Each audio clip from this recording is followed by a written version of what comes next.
सो chapter number 22 जो है हमसे सिर्फ 6 दिन दूर है और इसी के साथ हमारा पहला पैनल लीक आ चुका है, जिसमें हमें जैसे कि कोजी ने बताया था जूरा आने वाला है, तो उसी का लीक है इसमें।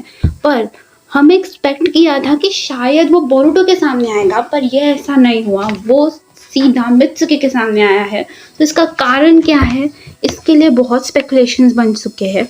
तो सबसे पहला स्पेकुलेशन यही है, लॉजिकल सेंस में एक ही लॉजिक बनाता है इसमें कि देखो, मित्सुरी जो है, मात्सुई जो है, जो मरी तो उसके साथ में कोई भी उसका कॉमरेड क्लॉग्रीम्स नहीं था, पर वही रू ने अपने क्लॉग्रीम्स जो है वो बढ़ा के रखे थे। तो इसकी वजह से जूरा के लिए टेलीपोर्टेशन जो है, वो ट्रांसपोर्टेशन जो है, वो सबसे ज़्यादा इसी से हो रहा था कि वो क्लॉग्रीम से बाहर आ सकता था, जबकि मात्सुरी और रू दोनों भी डैमेज्ड, पूरी तरह से डिस्ट्रॉयड हो चुके हैं।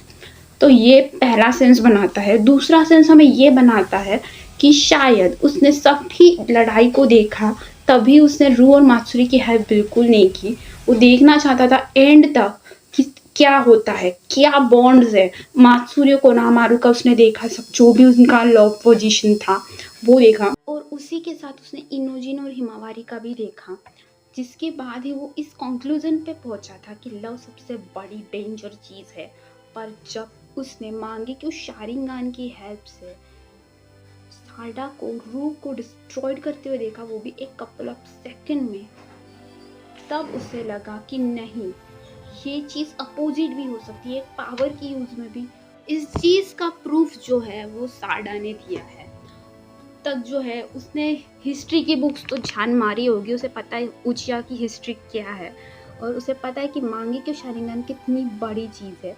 तो शायद रू उसके पीछे भी हो सकता है। उसके हिसाब से अगर वो मात्सुरी के बजाय वो रू की साइड से जितने भी एनिमीज हैं उन पे अटैक करेगा, तो उसको पता है उसका एक अपर हैंड है, बोरुटो वहाँ पे नहीं है। वो साडा को होस्टेज बना सकता है, वो साडा के मांगे के शारिंगान को हासिल भी कर सकता है, और हिदारी को अपना टारगेट घर बैठे बैठे लाके दे सकता है।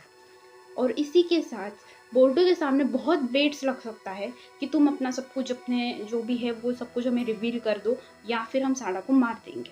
तो ये भी एक चीज़ हो सकती है। तो इसके लिए सेंस बनाता है कि जूरा, जिसका इंट्रोडक्शन ही हमें किताबों के साथ दिया है, वो इतना लॉजिकल सेंस तो बनाएगा।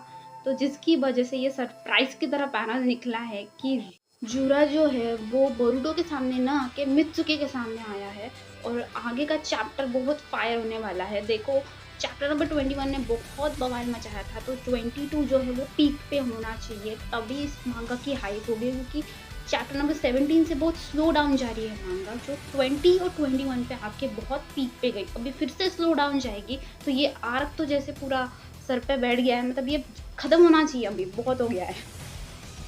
अगला लीक जब भी आएगा तभी नेक्स्ट वीडियो आएगा, तो स्टे ट्यून्ड।